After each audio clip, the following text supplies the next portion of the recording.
Good evening, and I hope that you had a great Tuesday. I was asked to do a thing on Samhain,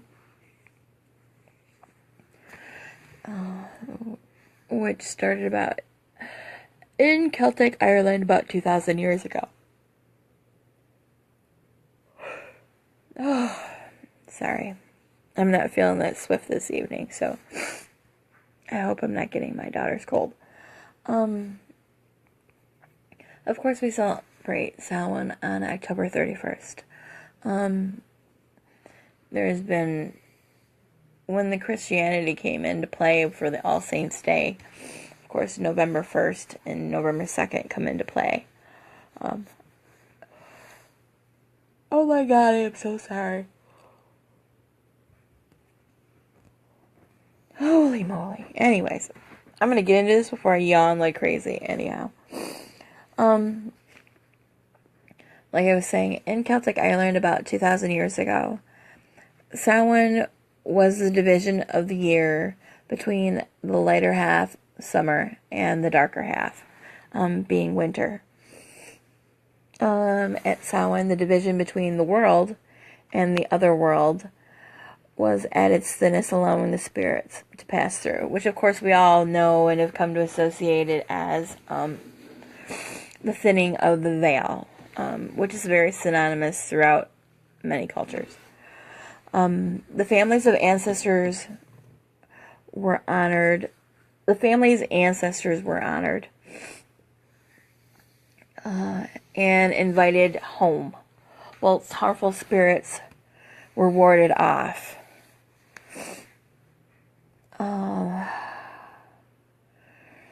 People wore costumes and masks to disguise themselves as harmful spirits, and thus they would avoid harm. Bonfires and food played a large part in the festivities. The bones of slaughtered livestock were cast into the communal fire.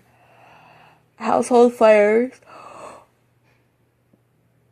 were extinguished and started again from the bonfire. Food was prepared for the living and dead, food for the ancestors. This is basically where the premise of the Feast of the Dead, which I was talking about the other day, which actually is another term for the Dumb Supper, kind of started out from that, from the Celts. Let's see. Food was prepared for the living. Okay, we just touched upon that. For dead ancestors who were not in a position to eat it. It was ritually shared with the less well off. So they brought people in, of course, who couldn't partake or take care of themselves and have that sustenance. Also, too, it was probably one of the biggest out of all of the events that the Celts did. Samhain was probably their most important. We do consider it our New Year. It's the witch's New Year. It's the beginning of a new year for us. And it plays a big importance in the fact that we know that during this time we can contact our ancestors. And they very much firmly believed it. For the Celts, it was a huge time for divination. Which is why Pit and Parcel, it's another reason why I personally do like a big tarot reading for myself for the year at Samhain. I don't do it on New Year's Eve. I choose to do it at Samhain because that to me is a much more clearer perspective. And I'm kind of fortunate in the sense that my birthday is in November, which is a few more days after Samhain. So it's kind of like setting the tone for me for my whole new year once I have my birthday. So it kind of all plays together. And your ancestors are there. What better time when they're that close to seek that knowledge and information for yourself and ask those questions that you want. There were two places that they were known to do what they consider at Samhain to be Oh my God. The Great Fire Festival. There were two hills in the Boyne Valley were associated with Samhain in Celtic Ireland. Tag, which I'm probably just, good lord, I sound like I'm speaking Klingon. And Terra. Tag, whatever it is, I'm sorry. For those of you who can pronounce it, please forgive. Was the location of the Great Fire Festival, which began on the eve of Samhain. Terra was also associated with Samhain, however, it was more secondary to the first in this respect.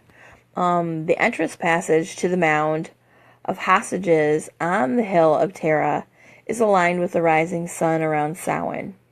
The mound of hostages is 4,500 or 5,000 years old, suggesting that Samhain was celebrated long before the Celts arrived in Ireland about 2,500 years ago. You'd be amazed at how much actual old sites were already in place when some people came into their location where they were. Like, obviously, like the Celts came in, and then Terra was, all these places were already there.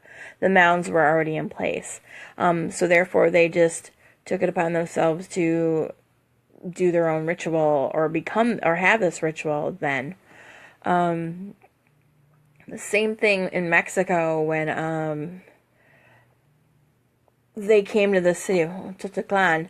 The Aztecs didn't build all those pyramids in Mexico, outside of Mexico City, in that plaza. That was already there in existence when they found it. They just added to it, is all. So a lot of people misconstrued and think that they were the ones who built it. They did not. These buildings are so much older than what people think they are, and these sacred places are far older as well. There's even talk about the pyramids being older than what they are, too. But that's getting off topic, but it just goes to show you how, if nothing else, how we are so following the cycles of nature, because of the fact that it's in alignment with that. I got to go to the American Stonehenge when I went to Salem back in 2007, the day after we were there for Samhain. We decided to drive up to New Hampshire, and there's a site called an American Stonehenge, and it was just really cool because we happened to be there on November 1st, which is a cross-quarter day. So you could see through the tree line, because they'd cut the trees through, but where the sun was in alignment when we were there, when it was setting. So it was just a really cool, awesome energy place. I was always really curious to know if maybe they sacrificed there or did other things else there as well. But the energy from it was amazing. But, and so you can see where, like, the Celts would be drawn to things like that, and other people as well, and made their own. When the Irish came to America, they brought Samhain with them, and of course it is evolved and become what we know today as Halloween. Not nearly as sacred as it used to be before, because, people just consider it, we all just dress up and we give candy.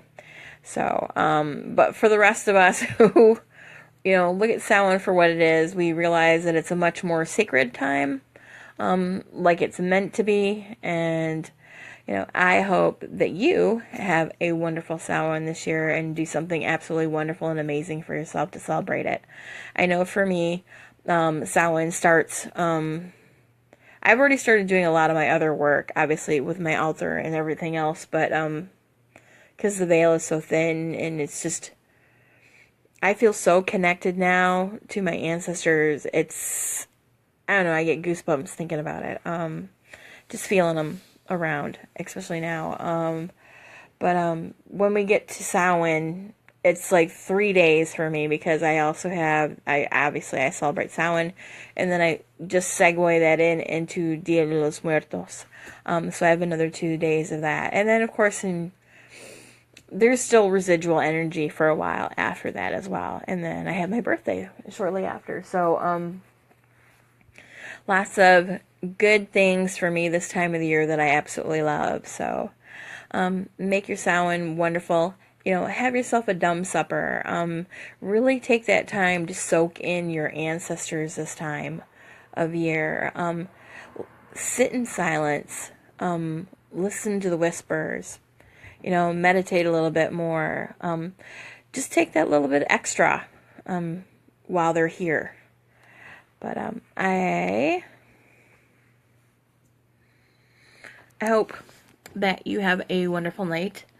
And sorry for the late post, but it just seems to be the order of things with me just doing this late, because I try to come home and do my own thing for a while, and then I'm gathering stuff to do this. So I really didn't get too in-depth with Samhain, because a lot of us who are already pagan pretty much have a lot of background or knowledge, or I hope you know what you're celebrating or have some clue.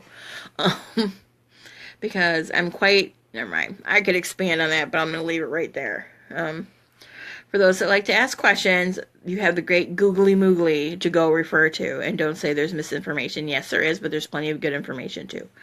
Utilize your resources. Do your research for yourself. But I have been enjoying sharing this all with you. So if you want to know more about Samhain, I invite you to look it up. It's really cool to really sit there and understand what it is that you're actually diving into. So that you can better... It's knowing what you're doing in those respects, or knowing the holiday that you're celebrating, makes a big difference, because it allows you to connect with what you're doing. So definitely take the time to really... savor it. I mean, treat it like you would if you were having an absolutely wonderful meal. Swear to God, you savor every frickin' bite. Don't act like you came to the table hungry and starving. Enjoy it. Enjoy it and take it all in, and appreciate it. It holds so much magical energy, on top of so much connecting with your ancestors. It's such a beautiful time this time of year. And I don't know. I think that's why a lot of us tend to really fall in love with fall. There's just something magical about this time of year. I know it is for me, but it is for a lot of us. But anyways, I hope that you have a wonderful night. And I will talk with you tomorrow. Again, thank you for hanging out with me. I don't know what we're going to talk about tomorrow. I'm sure I'll find something to share. Excuse me. Many blessings, much love to you. Aho, and have a great night.